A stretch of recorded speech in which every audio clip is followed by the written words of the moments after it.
The Faroe Islands don't feel real. Tiny grass roof villages beneath giant cliffs, waterfalls falling directly into the ocean, roads disappearing into fog, and mountains rising from the sea like something from another world. Some places feel beautiful. The Faroe Islands feel almost impossible. And once you see them, it becomes hard to believe a place like this truly exists. Hidden in the North Atlantic between Iceland and Norway lies one of the most surreal landscapes on Earth. A place of endless green valleys, stormy coastlines, silent villages, and dramatic cliffs shaped by wind and ocean for centuries.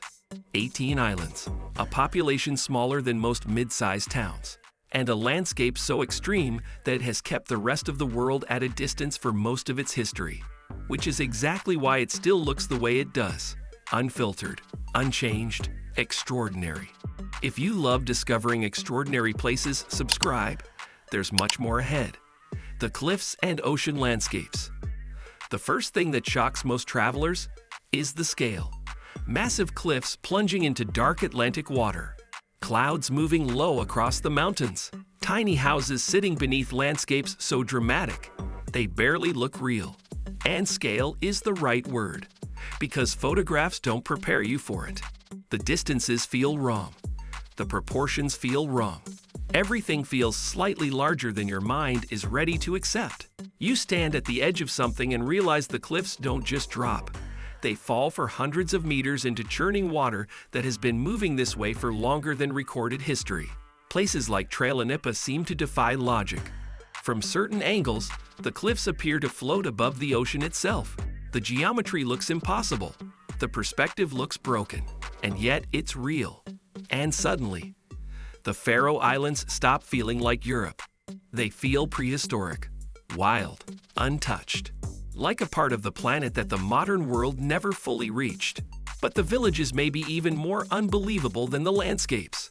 The grass roof villages. Scattered across the islands are villages so picturesque, they almost look imagined. Tiny black houses with grass growing on their roofs. Churches beside quiet harbors. Sheep wandering freely across green hills. And the strange thing is how natural it all looks. Not staged, not restored for visitors. Just genuinely old, genuinely lived in, and genuinely there. The grass roofs aren't decoration. They were insulation, a practical answer to a harsh climate. And now they've become one of the most recognizable images in the entire North Atlantic. In places like Saxon and Jove, silence becomes part of the experience. You hear wind, water, birds, and almost nothing else. No traffic. No background noise of a city running behind everything. Just the islands existing the way they always have. That silence has a weight to it, a presence. It's the kind of quiet that makes you aware of how loud the rest of the world usually is. At sunrise, mist rolls through the valleys while waterfalls disappear into the sea beyond. And for a moment, the Faroe Islands feel less like a destination and more like a hidden world, one that doesn't quite belong to this century. But the roads connecting these islands may be just as extraordinary. The impossible roads. Driving through the Faroe Islands feels surreal. Tunnels cut directly through mountains. Single-lane roads twist beside cliffs above the ocean. Bridges connect islands through storms and fog. And every turn reveals another impossible landscape. The infrastructure here required the kind of determination that only comes from necessity. Communities that needed to reach each other across terrain that had no interest in being crossed. Underwater tunnels that pass beneath fjords. Mountain roads that appear without warning. Routes that exist not because they were easy to build, but because not building them was never an option. One moment, you're beside a quiet fjord village. The next, you're driving through clouds above the Atlantic. The islands don't give you time to adjust. Every few minutes, the landscape changes again. Every few minutes, the scale shifts. Even the journeys here feel cinematic. And maybe that's what makes the islands so unforgettable. Quick question. Would you rather stay in a tiny grass roof village or drive through the Faroe Islands during a storm? Tell me in the comments. But the weather may be the island's greatest wonder of all. Fog, storms, and changing light. In the Faroe Islands, the weather changes constantly. Sunlight breaks through dark clouds for only moments before fog returns. Entire mountains vanish into mist, waterfalls appear suddenly from cliffs, and storms roll across the ocean with incredible force. This is not weather as backdrop. This is weather as participant. It changes what you see. It changes what the islands feel like. It changes the mood of an entire day in the space of an hour. The same cliff that looked open and vast in the morning can disappear completely by afternoon. The same valley that felt calm can fill with moving cloud before you finished looking at it. Sometimes the islands feel peaceful. Other times, they feel completely untamed, raw in a way that most places no longer are. And that unpredictability gives the Faroes their atmosphere. Nothing feels controlled here. Nature always feels larger than people. And for most visitors, that feeling, the feeling of being somewhere that doesn't adjust itself to your comfort, is exactly what makes the experience so powerful. But hidden within this wild landscape is a surprisingly deep culture. Life on the Faroe Islands. Life here has always depended on the sea. Fishing villages shaped the islands for generations. And even today, many communities still feel deeply connected to nature and tradition. The Faroese language is still spoken here, one of the oldest living descendants of Old Norse, preserved across centuries of relative isolation. Music is still made here in traditional forms.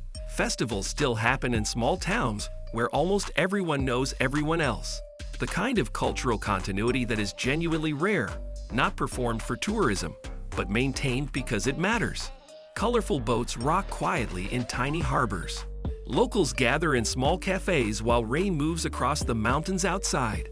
And despite the harsh environment, there's warmth here. A quiet kind of warmth. One shaped by isolation, resilience, and community. The kind of warmth that develops in places where people have had to rely on each other for a long time. Where the weather makes that reliance unavoidable. Where community isn't a concept but a daily practice. And then there's the food shaped by this remote world. Food and Faroe traditions. Faroe cuisine is deeply tied to the ocean and landscape. Fresh seafood. Lamb raised on steep green hillsides. Traditional drying methods developed during long northern winters. Simple meals served beside dramatic scenery. The food here didn't evolve in a kitchen. It evolved in response to isolation, to seasons, to what the sea and the land were willing to give. Fermented and dried fish prepared the same way families have prepared them for centuries. Lamb that tastes different here because the hillsides it grazes on are different. Flavors shaped by geography in a way that can't be replicated anywhere else. And tiny cafes where warm coffee and homemade pastries feel especially comforting while storms move across the sea outside. In the Faroe Islands, even ordinary moments feel unforgettable because the setting changes everything. Because the context is so specific, so remote, so unlike everywhere else, that even a simple meal becomes part of the experience. So what makes the Faroe Islands unforgettable? Maybe it's the feeling. The sense that places like this barely exist anymore. Tiny villages beneath giant cliffs. Roads disappearing into fog. The Atlantic crashing against ancient mountains. And silence stretching across green valleys. The feeling that the world didn't quite get here. That something was protected, not deliberately, but by distance and weather and sheer difficulty of access. And that you are standing inside something that most people will only ever see in a photograph. The Faroe Islands don't feel built for tourism. They feel discovered, wild, remote, almost mythical. Like a place that was always here, but never announced itself, never competed for attention, never needed to. And maybe that's why people who visit rarely forget them, because the Faroe Islands don't offer what most destinations offer. They don't offer comfort by default. They don't offer easy beauty. They offer something harder to name.